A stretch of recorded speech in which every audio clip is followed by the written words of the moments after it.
question I have whether this, still passionate about RC graphs that we have out there, and a couple of other issues that are posted. It's just I didn't really get much feedback from those other. But certainly the working group is really got a lot of people on the list.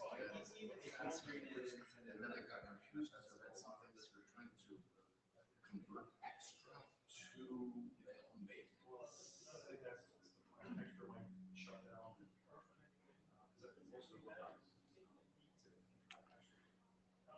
All right, it's time. It's first day of IETF 120. I hope people in the room are in the right room. For email core, I recognize some old and new faces. So welcome.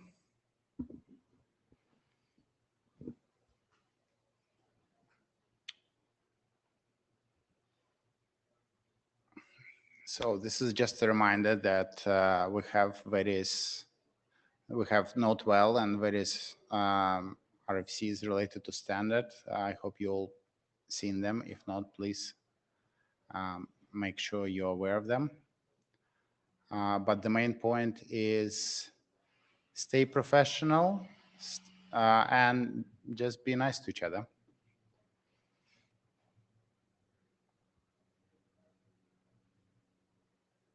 Okay, so yeah, the meeting is recorded. If you are in the room, use the light version of Meet Echo, or you can use the full one as long as you are muted so that there is no echo in the room. And please, when having discussions, add yourself to the queue first so that we can properly work with local and remote attendees.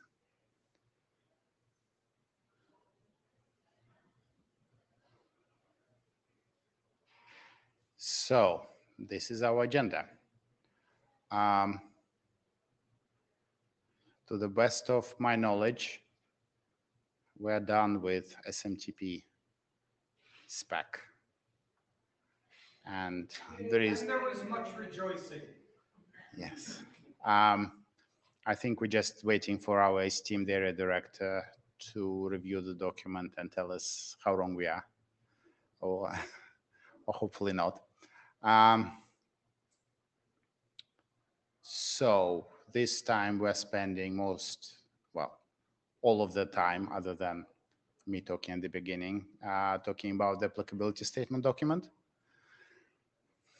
which is our last official charter deliverable. And hopefully we will wrap things up and shut down this working group before next IETF.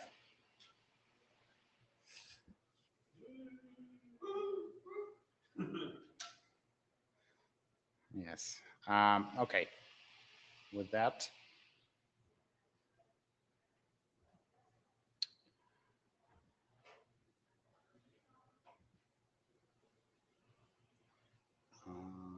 do you want to try to use this? I have no idea. Try it. Will it work? I'll do next slide. Yeah. All right. Okay, so we've got 10 open issues on the applicability statement, and hopefully we can resolve a bunch of them here today. So first issue, we've got some recommended SMTP extensions in the current spec. Two are musts, two are shoulds, one of which is DSNs. And John Levine has proposed that we remove it on the basis that it's not very well implemented.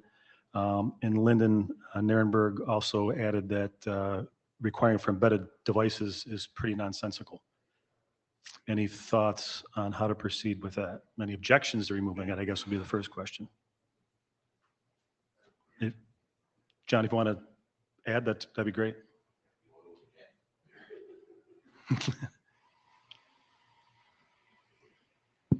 Yeah, I think there is the problem here is that people were confusing the DSN extension, which has these keywords, with the DSN bounce message format. So I think it's fine to mandate the bounce message format, which indeed everybody but QMail uses, but not this extension, which, like I said, the only large mail system that, well, it is spottily implemented, but nobody I know actually uses Right. it. Yeah. I don't recall from the text if we're recommending the bounce format. We need to open a separate issue, actually. Yeah. Okay. I mean, That was my comment. I really want the bounce format to be standardized. yeah, I think that's not contentious. We just need to make sure it says the right thing. Right. Do you want to open up a new issue for that? Do we have a minute taker? Am I being remiss in my? I think you were remiss, correct? Well, if we don't take the minutes, we cannot do anything.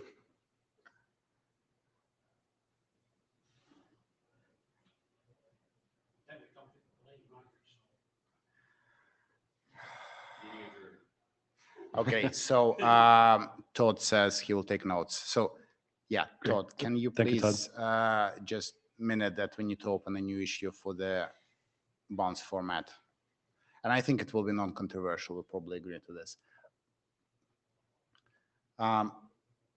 So back to this issue, are there any objections to removing the DSN SMTP extension from the list of recommended ones? Speaking as an individual, I would like to keep it there, but I appreciate I'm in minority, so I'll just voice my minority objection and we can move on. Sounds like take it to the list. No, I think I can probably see well, no matter what, we should take it to the list to just double check, but I think the way you want to proceed, you just want to take out the should for the Correct. For DSN, must for DSN, and keep the rest. Barry has some input. You can talk into the camera if you like, but we're not going to hear you. Barry wanted to talk into the camera and Barry's trying to John? find the right button. I know. Let me finish what I'm saying. Barry's trying to find the right button while John talks. John? I just want to be clear about what we're doing here. I don't have any problems taking the must out of this, but but I think we do need to have a discussion as to what to say about it, if anything. And in particular, we can comment that it's something that some of us still believe is useful, but has been very rarely implemented, and people certainly shouldn't have been being there. And that's very different from saying nothing or just dropping any discussion of it, or in some sense using the as deprecated. So let's again just be clear about what it is we're talking about. I think the suggestion is to say nothing because there are various other extensions we say nothing about. If we want to say something, would you like to suggest some text? Not in real time. Although Oh, no. I'm not asking real time. I'm asking, within next week or something, if you can.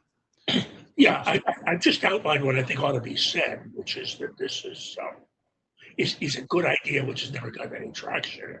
And So people John, are you suggesting that we leave it on the list, but reduce the must to a should or possibly recommended? Or are you thinking something entirely different? No, I'm suggesting we leave it on the list and reduce the must to possibly to a should, more likely, given the implementation experience, a may with an explanation about the implementation experience. Okay. And that may or may not satisfy what's making Alexi queasy, but it would certainly satisfy what makes me queasy about dropping discussion of this altogether. I think I saw some nods in the room, so I think might be agreeable to people. Okay. Barry? Yeah, this is Barry. The only reason I'm staying here is because I'm standing here, but I guess now that we're settled on May, I agree. Okay. I certainly wouldn't want to say anything stronger than that. All right, sounds good. All right, next slide, please. Okay, back to percent encoding of non-ASCII text. Sorry, Todd, did you want to talk about this issue or? No, I just had a clarifying question about what we just talked about on issue 40. Have we just reached consensus that we're just going to change must to may regarding Yes. RS 3461 and we don't need an on-list discussion? I think we'll double check on the mailing list, but I think that's the suggestion. Instead of adding abstract text, we'll just downgrade must to may now and yeah, and just verify on the mailing list. Okay, thank you. Okay. Sorry for interrupting, but I think that misses the point that John and others have made, which is that this is not implemented very often. And to say, yes, you may support it, but needs to be accompanied by a comment about lack of general support and the fact that one should not get terribly upset if one doesn't find it. So I think a sentence or two is probably needed.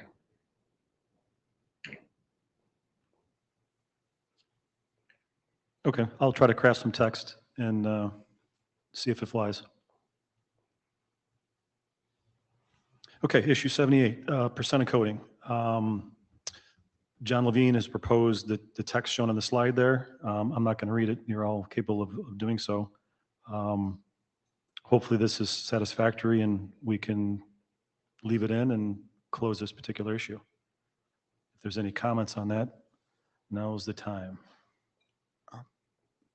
Can you just clarify, this is not what is currently in the document? It's a variation to what's in the document, right? Do we have any text in the document? I believe this, I inserted this in version 11, but I'd have to double check. Okay, so you just basically would like to double check whether people have any Objections to this uh, particular text? Okay. Yeah, this was posted to the mailing list, or the issue was posted to the mailing list. John proposed some text, and then I think it was revised with a couple replies to that particular text. Daniel? Okay, Daniel. I like the text. I just think there's some extremely long sentences and you sort of have to read it 4 times to understand it exactly. Okay, that was my only comment. Okay. Yeah, the text that was there before the text that was there before just referred to percent encoding, which in fact nobody does. But yeah, I added the puny code, which people do occasionally try to do. Gotcha. Yeah, I'll see if I can revise this to reduce the length of some of the sentences. Jim. Okay. I'm sort of coming in the middle of this conversation, so excuse me if this is a very naive question, but what's the difference between percent encoding? I know I've seen URLs all the time, but we have equal sign encoding that's used like in DMARC rewrites and so forth. Are we including that? I think the intention of this text was to say, because you are not the originating system, you don't know whether there is any mapping, so you shouldn't assume, and this is just an example of things you shouldn't do. Okay, yeah, Pete may have answered my question by noting that I was referring to the from address and not the envelope, and that may be the answer. So, okay. Or maybe not. John's getting up. No, it sounds like you're talking about quoted printable used in MIME encoding, but this is no, the address inside the angle brackets.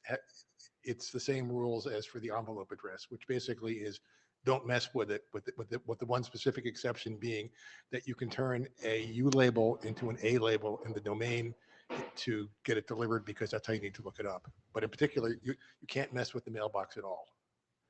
Yeah, and the experimental version tried to do this clever thing with nested angle brackets, so you could have a backup ASCII address, and it didn't work at all. So we just took it out.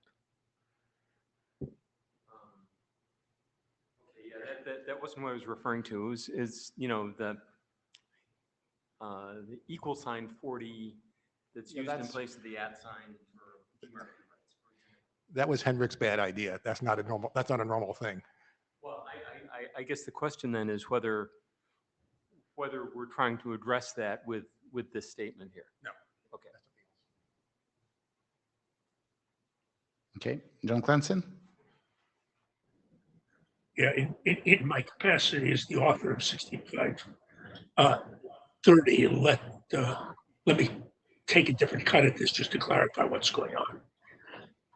The difficulty is that we have historically allowed so much stuff in local parts of email addresses, some of which have special meanings in some systems, that the working group which did this work came to the conclusion that messing with that trying to substitute things for whatever wasn't there was just a terrible idea because it was likely in many instances to mean something else. So there's a very strong provision in the SMTP UTF-8 standards against trying to reinterpret local parts into anything else unless you've got intimate knowledge of the delivery system. And this particular advice is just a reaffirmation of that. And it's important in the interest of consistency and editorial tweaks notwithstanding, it's not right.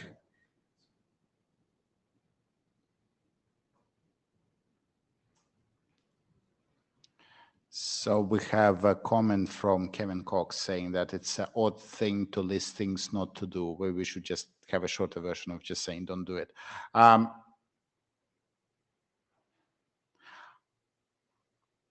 trying to remember how this text came, well, early version of this came to be. I think it because this was observed in a while that people were trying to attempt doing this, and of course it didn't work. I think it also had something to do with people doing this inside web forms, which then ended up being fed into the email ecosystem. Pete?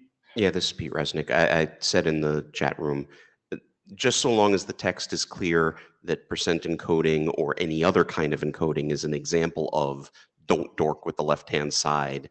You know, if you want to say we've seen this bad behavior in the wild and this is an example of the bad behavior, but I agree with Kevin's comment. Let's not say here are things not to do because that will be an infinite list. So what do you want to do with the? Okay, so I think the text is roughly okay. John will propose a shorter version with shorter sentences. And also, thank you. And then we'll also clarify that this is just, you know, percent encoding is just one of the things you shouldn't be doing. Well, must not be doing. So I think text is roughly what we want to say, but some small tweaking to it will be done. John, Sure. you will send it to the mailing list? Thank you. Using what Pete had said, something along the lines of don't mess with the left-hand side, one of which, you know, or an example of what not to do is this. Okay, next. Okay, this is what's currently on the issue. It sounds like we don't need or want to do anything else. I put it up here just so we can discuss. This is Pete. This only came out of, do we want to have some references in an internationalization section to say, here's how to do these things, look over there. But I'm not wed to this, and I haven't been nice enough to propose any text, so it's whatever you want to come up with that you think is useful.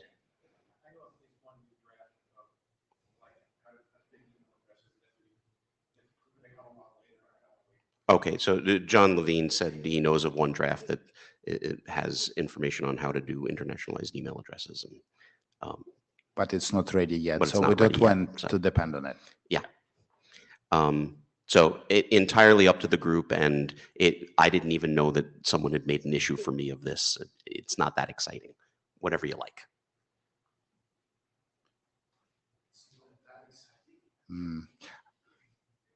Okay, I think the suggestion is, yes, we will add the references to this couple of RFCs and be done with this. Sure, I believe there's already references in the current text, which is, Okay, but I will double check. okay, you happy to double check? If it's already there, then we'll just close the issue. If it's not there, you will add the sentence, right? Fair enough. Thank you.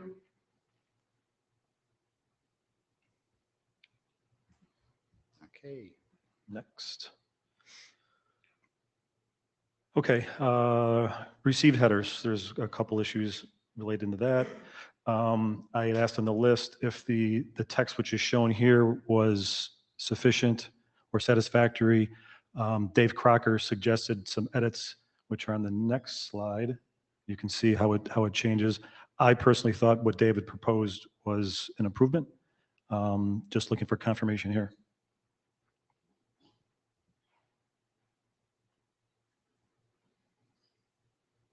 The gist of it is he added some more text regarding privacy.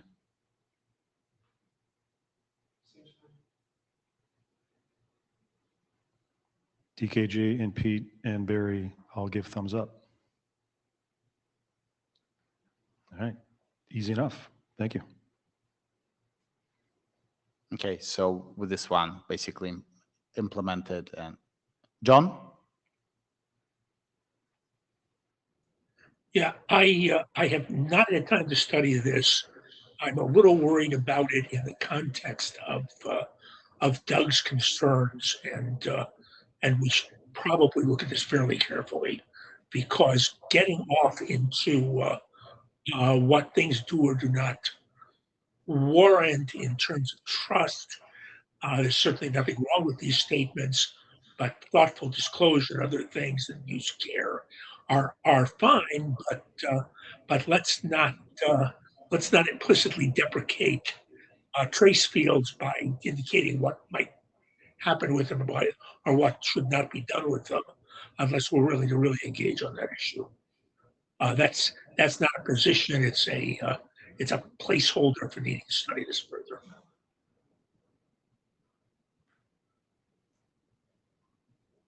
Okay. Did you add yourself to the queue? I don't see you. All right. Oh, sorry. Go on. Yeah, Michael Pettimore's Linux Magic. I just have like a small concern when we're talking about trace headers, in the sense that it says, and do warrant thoughtful disclosure to others, that it might encourage people not to include some received headers during transit. There's already, it's already, in some cases, there's a lot of people out there that are already obfuscating this information, and I don't want to do anything else that would encourage obfuscating the use of trace headers.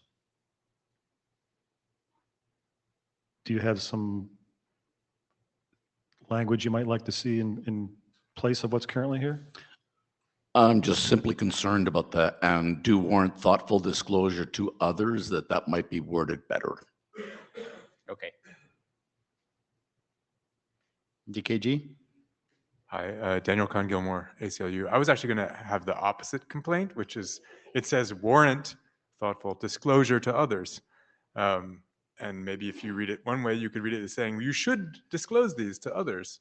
So I would actually discourage people from willy-nilly, randomly handing out these headers. So maybe it strikes a balance between the concerns that I have and the concerns that Michael has. But I mean, if I was going to reword this, I would reword it a little bit more, but we shouldn't wordsmith at the mic. As it stands, I think the fact that it's asking people to think about them before it discloses them is a reasonable step.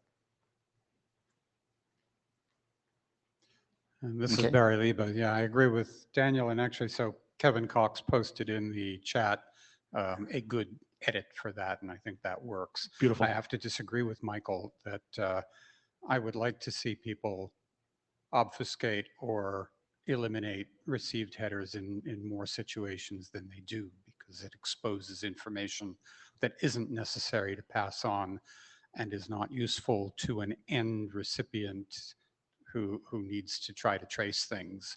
It exposes things in your own network that you might not want to expose to everybody. Can somebody capture that text that's in the chat and post it in the notes perhaps? It's in the notes. Oh, Okay. thank you, Todd. Thank you. Lyndon? Yeah, Lyndon, speaking on behalf of Hushmail, actually. I just want to add a little bit of context, I think, to this trace header discussion. I don't know if I agree or disagree with any of it, to tell you the truth. I have a concern, though. It's something that we run up to in our business, where we're focused on healthcare providers. And a big part of the service that we sell is the fact that we provide HIPAA compliant email messaging. And HIPAA puts some very specific constraints upon what information can be put out there and what cannot, as far as identifying who your patients might potentially be and things like that. I don't want to see a restriction put in here that would contradict our legal requirements to obfuscate or remove something outright from a trace header. Because for us, that's a showstopper, and we would have to violate that just because we would be required to do so by law. I tried to come armed with some specific requirements from our security god. He tends to be a black hole for these kind of requests, and true to form he was. So unfortunately, I couldn't bring anything. I will try to pry a list of specific requirements out of him and get those posted to the mailing list if I can. But we do need to be aware of this is all. Okay. Thank you. Sorry, Michael, again, and just for clarity, we were talking about you don't think that the end users need to have this information, but all the parties that are in transit and responsible for delivering it, and especially in threat intelligence and security, these received headers are very critical to differentiate threats from non-threats.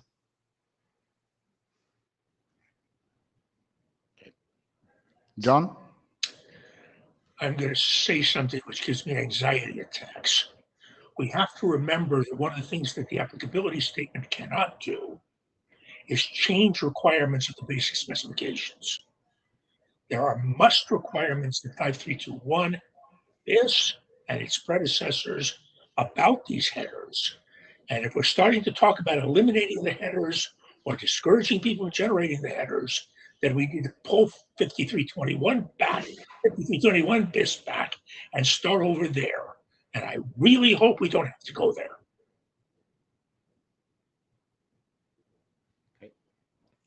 All right, Jim? Yeah, Jim Fenton. I have a concern a little bit in an opposite direction, not so much with the received header field, but with the many opaque header fields that I'm seeing some email providers attaching from a privacy standpoint. I mean, it's divulging something to somebody somewhere, or I guess maybe if you send the message back to them, they might be able to figure out something about it. But as a recipient of one of these messages, or maybe a sender of a message to that these are attached to, I'm concerned about, what is it saying? And the fact that this is all opaque bothers me.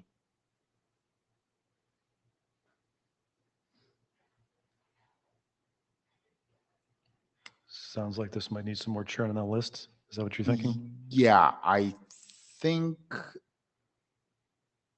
it felt like it is an improvement as a base, but we need to tweak things, particularly about the do warrant thoughtful disclosure to others bit.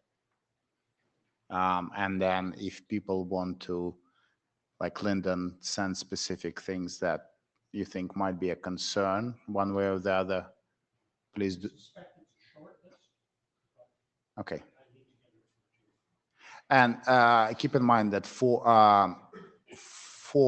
parameter is already covered in the base spec. So yeah, we can just send to check that. All right. Elliot? Yeah, Elliot Lear, I apologize, I haven't scanned in yet.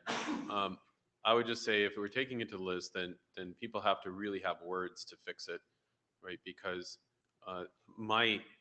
I think Daniel sort of captured this well, that there's not going to be perfect here. And by no means will there be perfect here? There's a tussle going on in all of this, as we've heard. And so there has to be really clear words as to how to address that tussle. Otherwise, we're just going to be right back here Yep. the next time. Agreed. Thank you. Okay. Move on. Okay, let's move on.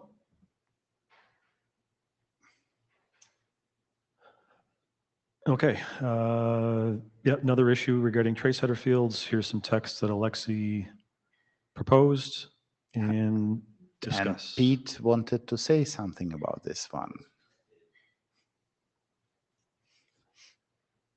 Now Pete has to remember what he was going to say about this. Oh, yes. So my only concern about this was the suggestion that this is using as a template for editing. There's all sorts of circumstances where you're going to take a message and maybe re-put it into an editor for some reason and clean it up and send it out. And you're going to do more than just remove what is currently marked as trace fields, and it is not dependent on them being trace fields. If you're going to remove X dash things that you don't know about, you're going to remove received headers, possibly you're going to remove all sorts of things. I think putting it in this way is probably not the appropriate way to put it. Just Yeah, I think you suggested in a earlier conversation outside of this group saying maybe they should just talk about sanitize, only keep what you know, and sanitize, remove everything that you don't recognize, basically. So Right. instead of specifically saying trace, well, just say, and yeah. I mean, even if you know it, you might not want to send it. You know, even if I recognize what it is, it's send out only what you mean to send. Don't just blindly send crap in an old template, which I think can be said a little cleaner than that. But So we want to generalize this, not make it trace header specific, have a general comment about if you're using an existing message as a to- template for a new message, you need to be aware Yeah. that, you know, you only include what you intend to and doesn't reveal blah, blah, blah, blah, blah, blah. Okay. Can do that. Can I suggest that Ken and Pete come up with text and do it this week? We will effort to do so. Done. That's an easy price to pay at this point, you know. It's like, yes. Okay, next. Okay.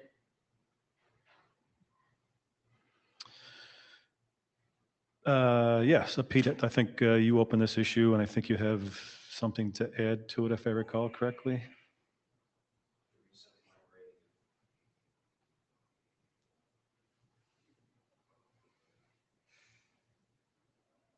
It's related to what we just discussed.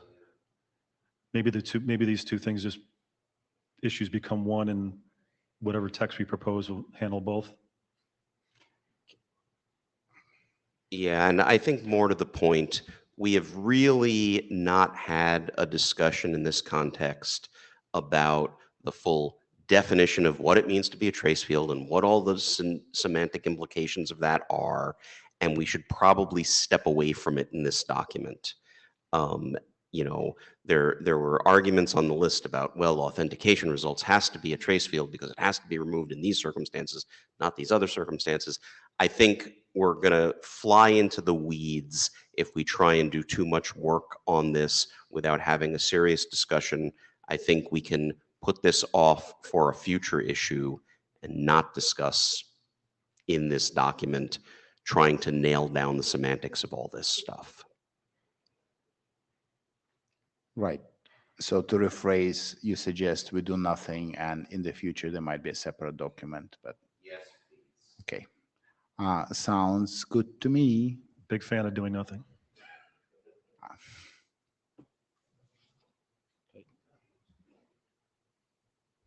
Oh, sorry. Sorry. Yeah, so the last issue regarding receive headers. Mess things up.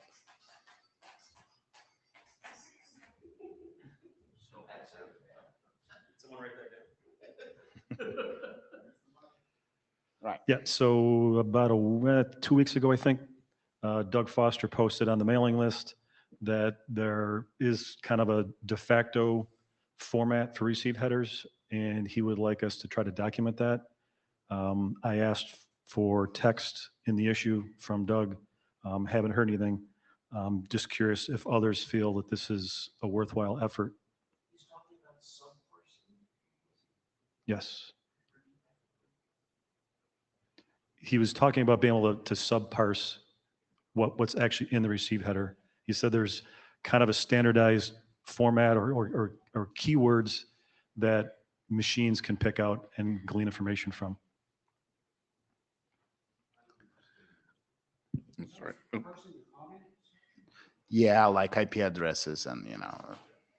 The only way that's going to fly is if we put in that network queue that says it's Could people speaking please get near a mic? I can't hear you all the way over here in Virginia if you don't.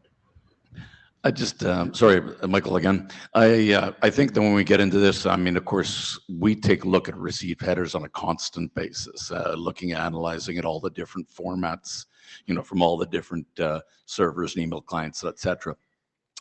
It is very, very complex.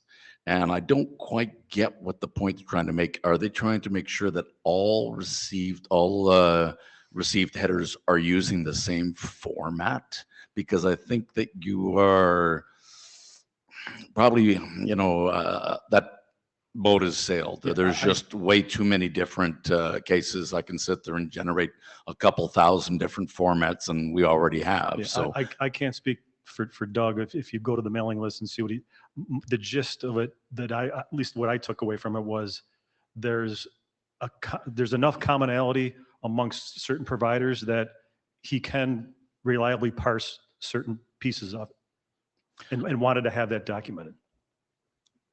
Again, like I said, we do parse it all, and it's several thousand that are in common use of different formats.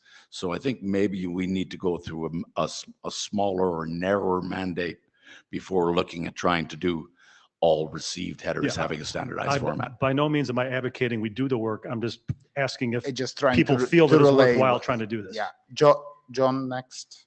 Sorry, John, for letting other people. Yeah.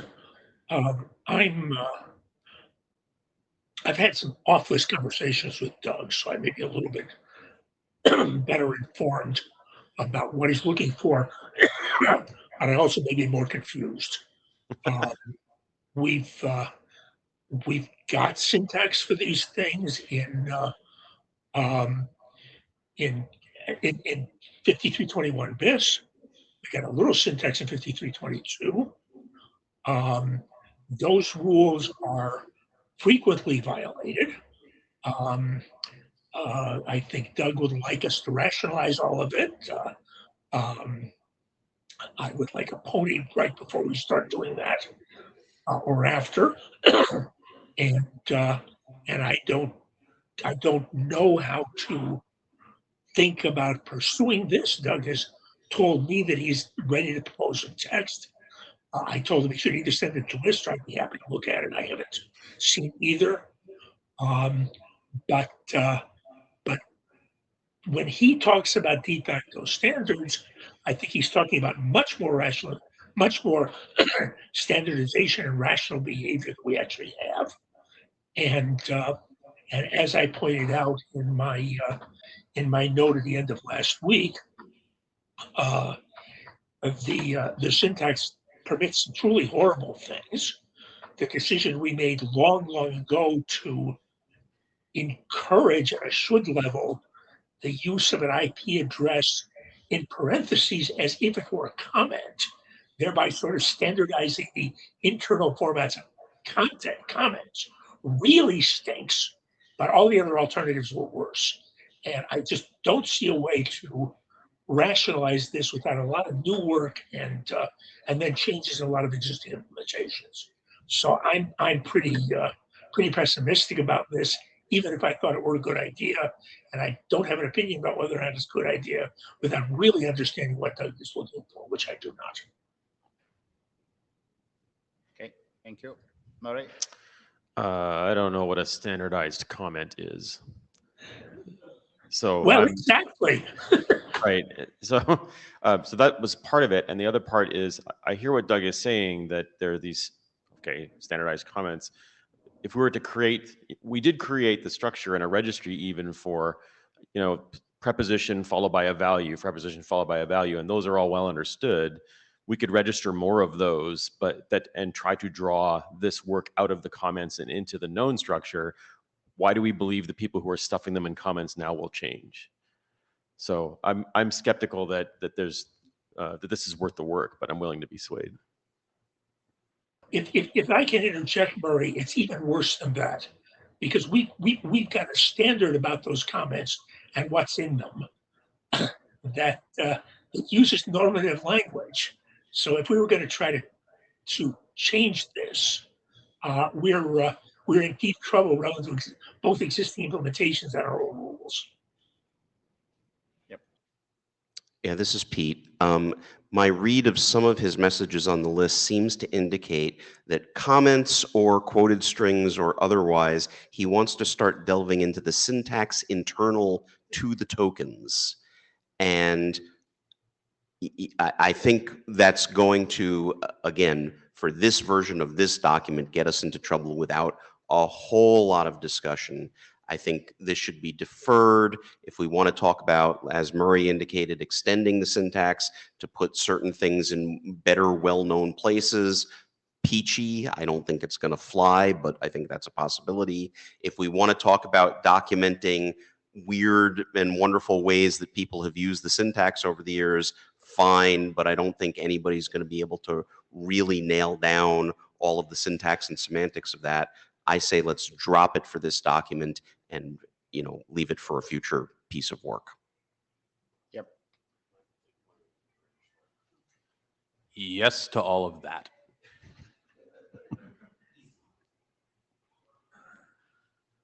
Lyndon again.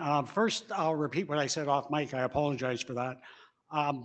My comment was that if we're going to try and make parsable comment fields, we got to define a keyword in the front that says this is parsable and hope that nobody reuses that for something else. So trouble right there in my mind.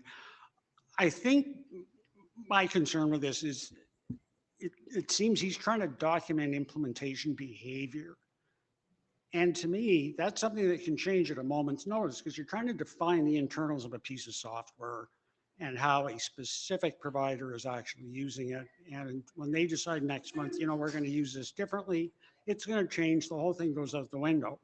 So do we get into a cycle where we're updating this document every 3 months or 4 months or whatever? It's just a road to destruction. It's not going to scale. I just don't think it's going to work. Agreed. Okay, John, I'll let you in. Closing comments. I think one of the messages we can get from what Doug has been asking for, or at least my interpretation of it, which might reasonably be the AS, is that we might caution people about optional keywords in these fields and made up keywords in these fields and their arguments. And to a certain extent, that gets back to the privacy question. So there may be a lesson here, but in terms of core, I certainly agree with last several comments. So it sounded like close this as one fix or do nothing essentially. Yeah, before this discussion, my personal opinion was, well, show us some text and then we can discuss. And I think in the absence, there is pretty much overwhelming agreement in this room that this is going to be too complicated. We don't want to do it now. Sorry, one last finishing comment on that. I think we should at least support Doug's, you know, the intention that this should be, you know, we should have better standards in received headers, but maybe it needs to be an external document rather than in here that might document some of the most common formats as examples. Yeah, again, somebody needs to write a document, right? So we can have a look and then have a judgment, but not here, I think. I'm sorry to jump. Elliot, is this something that would be appropriate, like a cataloging effort here for the ISE? If someone were to take up the work, I am not volunteering anyone to do so.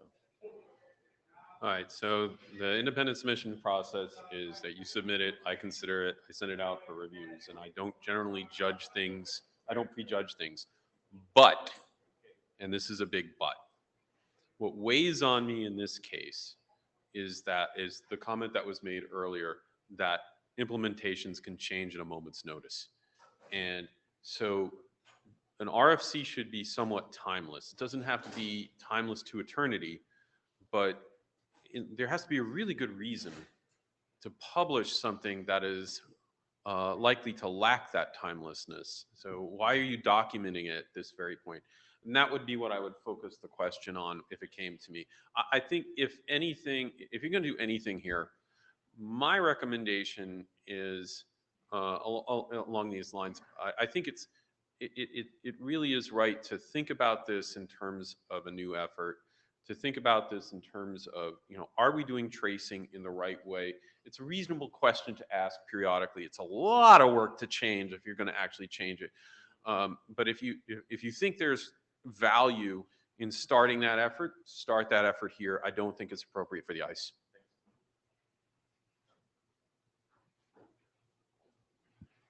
John Levine, and then I'll shut up. I agree with Elliot, but it's only worth doing if we believe that we would have mail systems buy into it. So this is something. This is actually something we have. Although the agenda of what happens is MOG is top secret, we have lightning talks and working sessions, and this might be an interesting topic to see if there's mail systems that would be interested in doing it.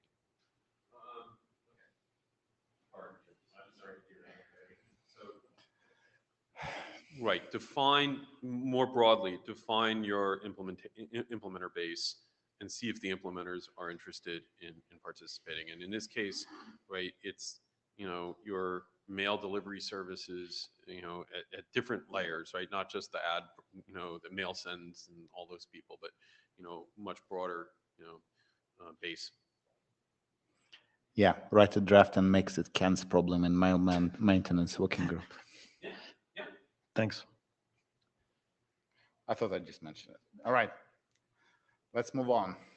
All right, another issue that Alexi brought up regarding resolving C names.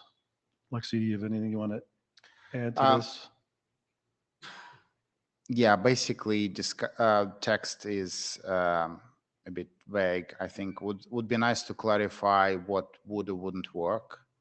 Is the chain of, is it just one CNAME that can be used?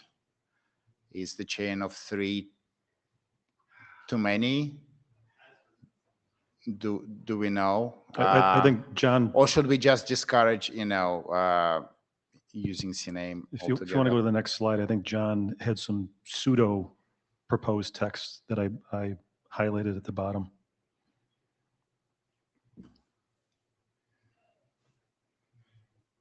Yeah, it's John Levine. I'm actually supposed to be in DNS op presenting something, and I can tell you that if you ask the DNS people what is the maximum length of a CNAME chain, they'll say don't make it too long. But for 30 years, they have specifically refused to come up with a numerical limit, and they're not going to do one now. So I think we could say long CNAME chains are a source of trouble, but there's nothing unique to mail about that. So I don't see why we need to talk about it.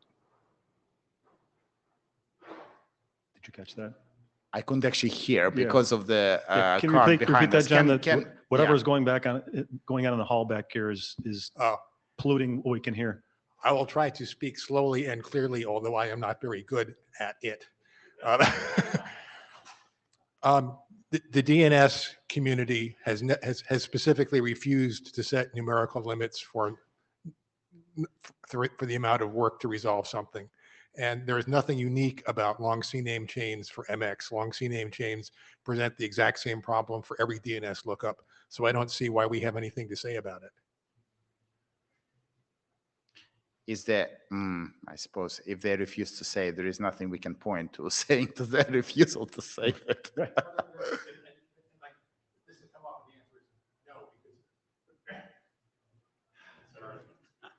It is effectively sorry. Yeah, I mean, suggesting not to use it, right? No, actually, Yeah, originally, the original idea of CNAMES was basically a temporary one hop forward, and over the past 30 years, they've evolved to mean something very different. So that advice that made sense back when 1035 was written would be wrong now, and advice that we offered now might well be wrong 20 years from now when we have DELEG and all sorts of other stuff.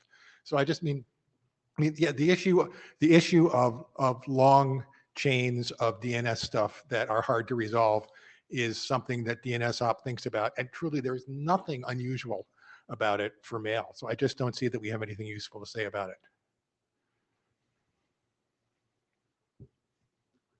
Okay, Linda? Speaking from operational experience, we very regularly use 2 to 3 deep CNAME changes for our service just because of how we have to partially host customer subdomains and stuff like that inside the service. So, you know, it's there and it's happening.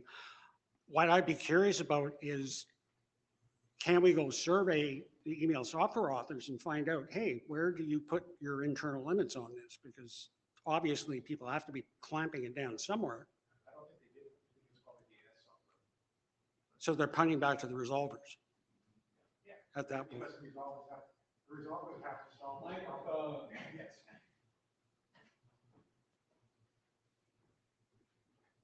This may be a little repetitive, but the resolvers have to deal with questions of CNAMEs and bushy name server lookups and DNAMEs and all this other stuff for every single lookup they do.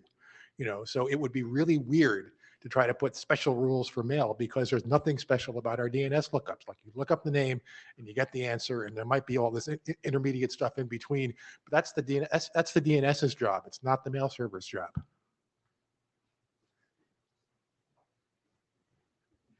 Except that for reasons you don't want to know, our mail system actually does its own DNS resolution. So that's where I bring that.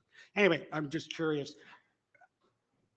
In the direct context of this, I wouldn't have any problem clamping it at 16, though, if we're just going to pick a number. I think if you haven't found it by that many, you're not going to get there.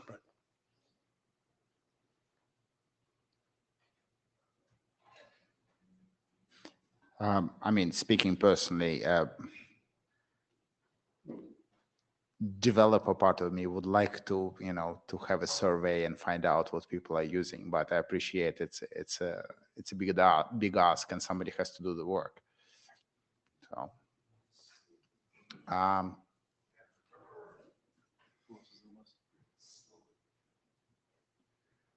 well, here's a question. If you're doing the CNAME lookup and the CNAME is in a different domain and it's a domain for which you don't yet have the name servers, how many levels down of name server lookup are you willing to do per CNAME lookup? Like, this is not an answer. This is not a question you want to try to answer as a mail server because it's all over in the DNS. I mean, there's way more stuff than CNAMEs that can cause long chains of work.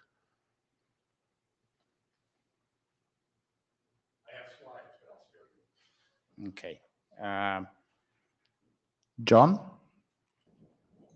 Some of these issues and these associated complications and questions as to what really was a primary server or a canonical server, a server you might want to trust or not. And you can insert in front of that either DNS server or mail server. Go back to the original specification of MX records and the section of 1123 that I mentioned, it's shown on the slide, cites the text that, if I recall, Craig Parsons helped write. And there was just a firm prohibition against starting down this path. Now, given that we took that out at some stage and I've been unable to figure out when, and we're clearly down this path, we can either say nothing or we can say more or less what I said in that suggestion long ago, which is if these chains get too long, some systems may stop them and therefore they may lead to trouble.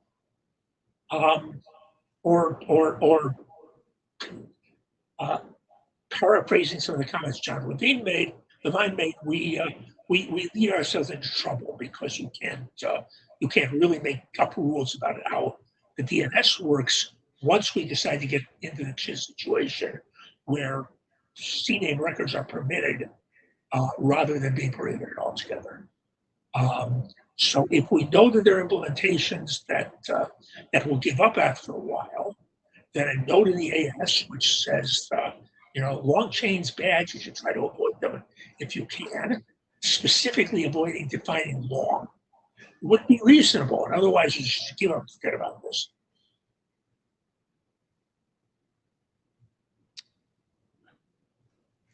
Yeah, can I just quickly respond? So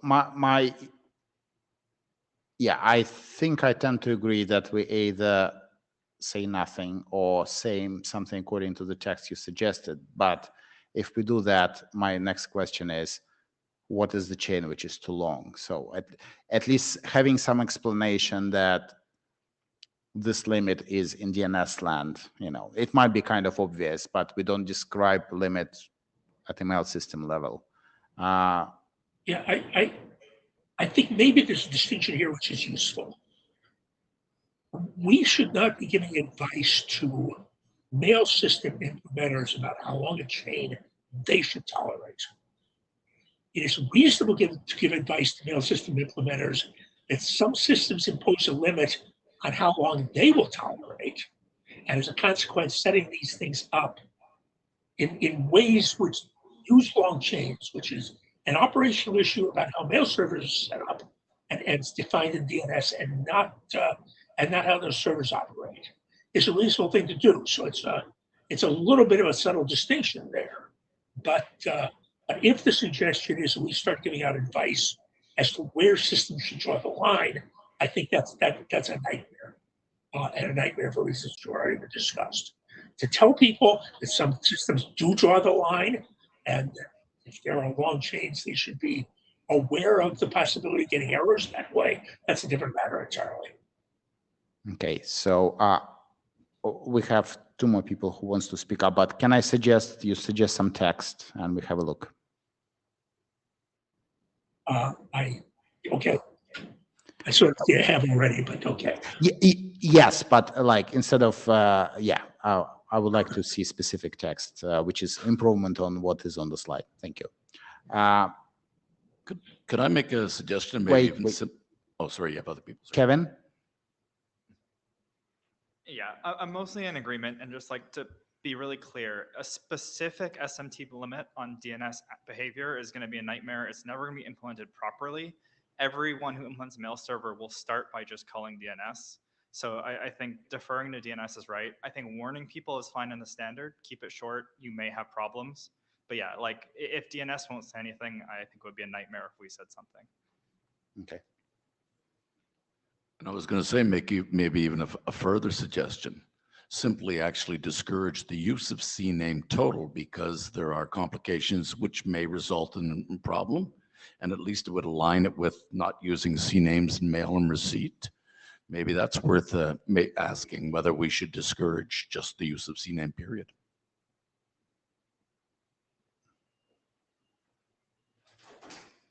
Yes, exactly. That sort of occurred to me as well. So I think we're not quite done on this one. I think Jod Clanson will suggest some text. If people want to do counter proposal on the mailing list, then we should do that. And let's try to just wrap this up quickly. It's not a lot of text, it's just, but I think we. Yeah. And suggestion, if we cannot come up with the text, which is, we think is improvement on saying nothing, then the fallback is we'll just say nothing and close the ticket. Fair enough. Okay, next issue. Alex, you want to go with this one? Yeah, so in doing my Shepherd's review, I just pointed out there was some vague text about that verify and expand might require authentication, and I would like to have a reference to SMTP auth because some implementation does that. Then we had a discussion. We agreed that we'll punt it to this document. Do we want to say this in this document?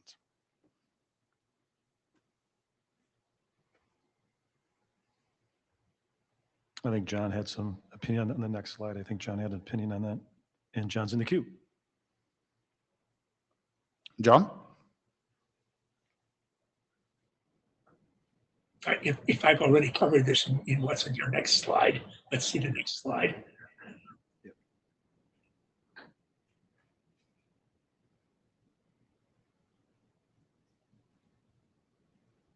Yeah. And that's one way of looking at this. The other question is if we start pointing to other documents which are at less than full standard and may change, or documents which are part of a family, and we're only talking about one or two of them, that raises a whole set of other questions which we may or may not care about, but should at least consider.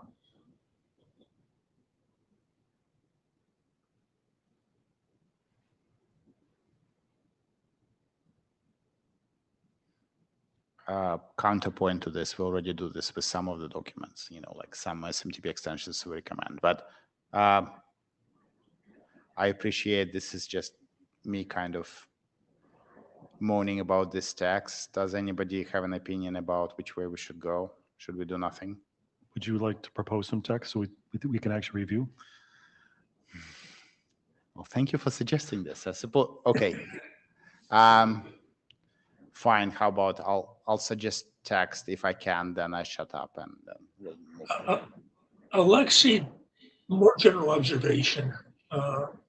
We clearly need, outside the scope of this working group, but we clearly need a roadmap document that explains to people how to navigate all of these mail specifications. As a TP auth included, probably SPF, TKIP, TMARC included, probably a whole lot of other things, including whatever's going on in Extra and company. And it's clearly out of the scope of this working group, but trying to take that job, much as, and I'm guilty of suggesting pieces of it, but trying to take that job and push pieces of it into this applicability statement, be a good thing to have a stopping rule. Yeah, I think you're right. I mean, some of what is an applicability statement kind of looked like this, like a roadmap type of thing, but I appreciate that we actually don't cover all the related specification which are in common use. So maybe eventually having a roadmap document would be a good idea. So as soon as somebody volunteers to do the work, and it probably won't be me. Yeah. I think it's quite obvious that we're not going to do this before this document is done anyway. So no. So you're going to propose text? I'll try to propose text, or I will officially declare that I withdraw my comment, and then we'll move on with this one. Fair enough. I think that's the last slide. No. Oh, yeah. Okay. So there's currently a section that deals specifically with empty quoted strings. John Levine posted some text, and I may have misunderstood. The text that you proposed, was that to replace the entire section or just add to it? John's text is on the following slide.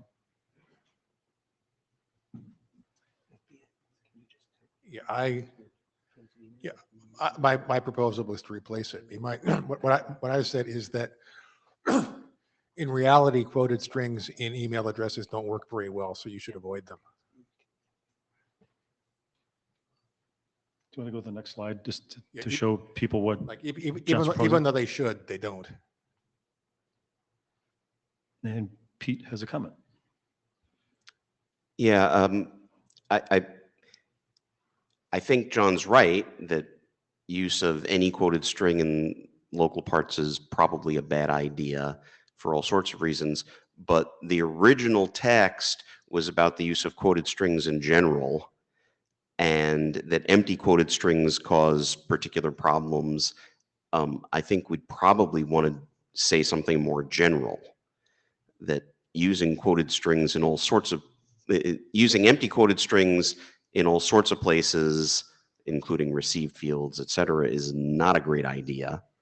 But in local parts in particular, anything in a quoted string is probably going to cause you some heartburn. Whether how strongly we use normative language for that, entirely up to you all, but I think we want a general comment about this, not a very specific one. And John says from the floor he agrees. So we want a blend of the Two. I the think the we. two sections of text is what Yes. we're shooting for? Okay. Yeah. John Clemson? Yeah, I agreed with Pete in that direction of things. We should also be very careful about using not recommended for things which 5321 or 5322 bis allow without a little bit more explanation than this. To say that it's seriously problematic, that it's often not going to work, is fine, but I get a little anxious about not recommended here.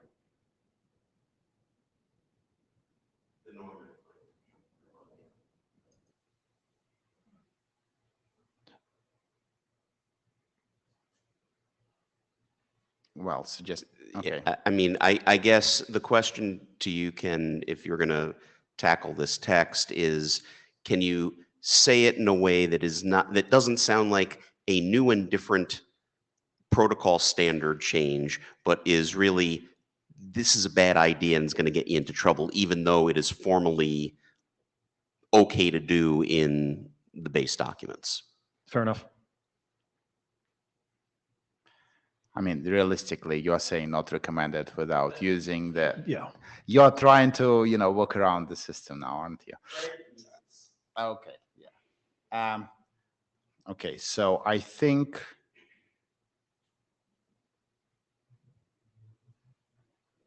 Yes. So I who will is- try to blend the two Okay. and get rid of the normative language and incorporate, double dot example as another thing, maybe. Well, it's part of the blending of the two proposals. yep, I'll post something to the list and see where it goes. Okay. I believe that was the last slide, correct? Okay. Well,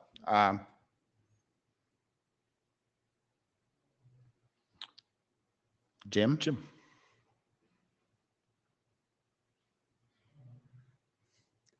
Apologies for probably not raising this the right way. I should probably raise it on the list, and I still can, but I'll mention it. Section 6.2 talks a lot about opportunistic TLS and mentions SMTP DANE, and it mentions MTA STS. There is another specification, require TLS, that allows a sender of a message to specify that they want the message transported via TLS. And I think that's worthy to mention here in the same light as that. I mean, it's not implemented anywhere as far as I know, but it is something that is available if somebody is trying to solve that problem. Would you be willing to raise that on the list and possibly throw some text with it? Sure. Thank you.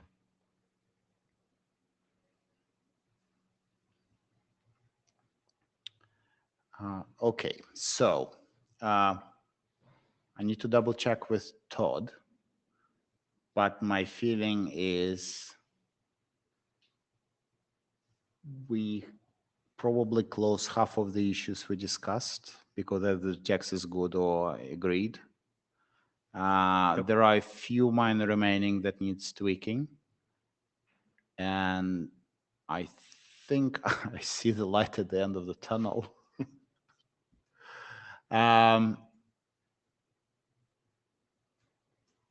So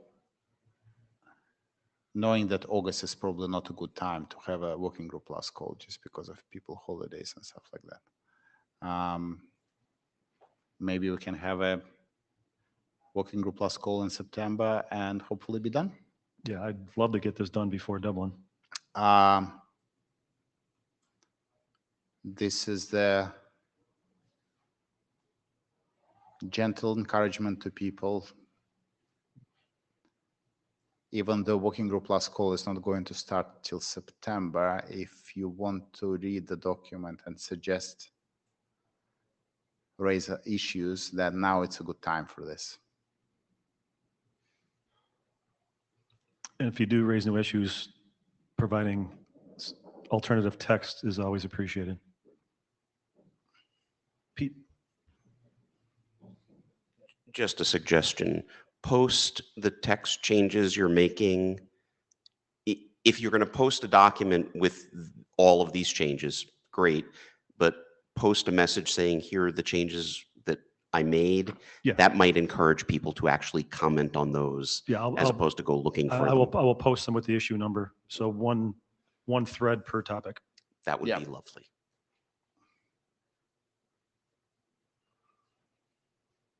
All set? And with that, any other Nope. issues? John? John? As threatened, I haven't done a serious reading of this yet. And now that we've decided that 5321 business been put to rest, I will do that. But there's another question about this document that I want to raise with the co-chairs and have the working group, with Ken and the co-chairs, and have the working group aware that I've done that. At the moment, the document is listed as having 3 co-authors. 2 of them have done nothing in the last many months other than, in my case, complain on the list. And we should, or the co-chairs should decide, along with Ken, whether it's appropriate to drop the other 2 of us to contributors or to leave things as they are. And we don't have to decide now. Probably we shouldn't decide until we at least go into working group last call. But at some stage, that question should be addressed. As far as you're concerned, John, you were the original author and had the outline of a large portion of what's there. So I have no problem leaving you as a co-author. As you said, the 3rd member hasn't done much, so we could certainly drop him. We should address it. Maybe you and I should talk about it. I have problems being a co-author unless I've been more actively involved with the document, but that's a problem I intend to fix. Now that we've got SMTP out of the way.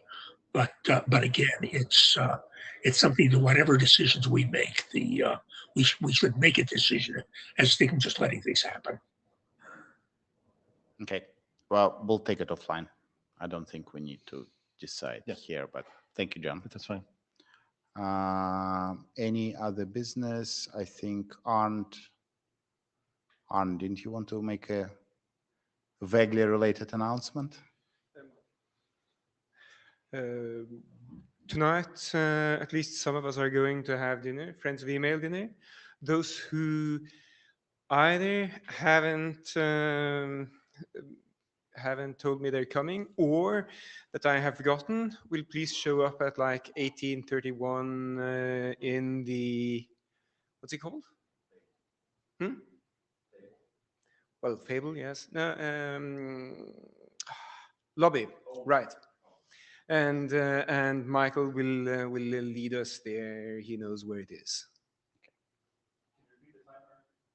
Well, just after the last session, 18:30 plus whatever time we need to go down. And I'm guessing it'll probably be 18:40 before we're all there.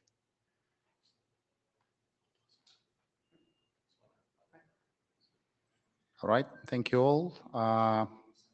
You have 60 minutes back.